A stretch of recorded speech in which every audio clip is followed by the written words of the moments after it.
ఇదే కాకుండా ఇంకొక ముఖ్యమైన అంశం నేను గుర్తు చేయదలుచుకున్నా. 1947 15 ఆగస్టు నుంచి 2014 వరకు దాదాపుగా 67 సంవత్సరాలు 14 మంది ప్రధానమంత్రులు చేసిన అప్పు 55 లక్షల కోట్లు. 2014 నుంచి 2024 వరకు నరేంద్ర మోడీ గారు ఒక్కరే చేసిన అప్పు 113 లక్షల కోట్లు. 14 మంది ప్రధానమంత్రులు చేసిన అప్పు కంటే ఒక్క నరేంద్ర మోడీ గారే మోర్ దాన్ డబుల్, రెండింతల అప్పులు చేసిండు. ఈరోజు దేశం మీద ఉన్న అప్పుల భారము 168 లక్షల కోట్లు. 168 లక్షల కోట్లల్లా 55 లక్షల కోట్లు 14 మంది ప్రధానమంత్రులు అప్పు చేస్తే 67 సంవత్సరాలు నరేంద్ర మోడీ గారు డబుల్ ఇంజన్ సర్కార్ ఎంత వేగంగా పరిగెత్తుతుందంటే 10 సంవత్సరాలల్లా 113 లక్షల కోట్ల రూపాయల అప్పు తీసుకొచ్చి ఈరోజు అప్పుల ఊబిలో ఈ నయా భారతాన్ని మొత్తము తాకట్టు పెట్టినరు.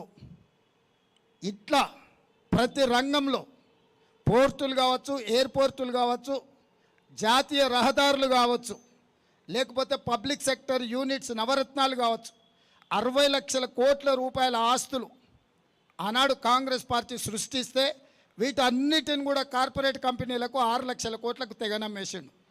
అది ఎల్ఐసి నుంచి మొదలు పెడితే ప్రతి సంస్థను 60 సంవత్సరాలు కష్టపడి కాంగ్రెస్ కూడబెట్టిన ఆస్తులను మొత్తాన్ని నరేంద్ర మోడీ గారు 10 సంవత్సరాలల్లా మొత్తానికి మొత్తం కార్పొరేట్ కంపెనీలకు అమ్మేసి డబుల్ ఇంజన్ అంటే అదానీ ప్రధాని డబుల్ ఇంజన్ లాగా ఈ దేశాన్ని పట్టి పీడించి ఈరోజు ఈ దేశాన్ని దోసుకున్నారు.